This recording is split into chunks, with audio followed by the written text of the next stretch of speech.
ఇది ధర్మానికి సంబంధించిన విషయం.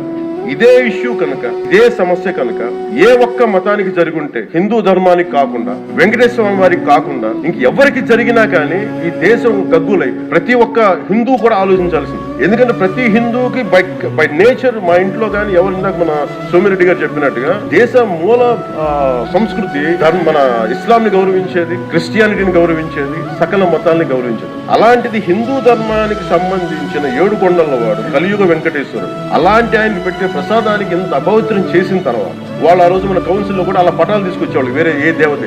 బికాజ్ ఇది హిందువులు కాబట్టి, వీళ్ళ కులాలతో ముక్కలుగా అయిపోయి ఉంటారు కాబట్టి, హిందువులు తమ మతాలను ఎడాపెడా వీళ్ళు జోకులు వేసుకోగలరు కాబట్టి దీని సీరియస్నెస్ లేదు. వీళ్ళకి ఏముంది, వీళ్ళు ఇంత మాట్లాడుతున్నారు తిరుపతి లడ్డు మీద. నిజంగా వీళ్ళు కనుక మాట్లాడితే, అదే వేరే మతం గురించి ఎందుకు మాట్లాడరంటే ఓట్లు పోతాయి.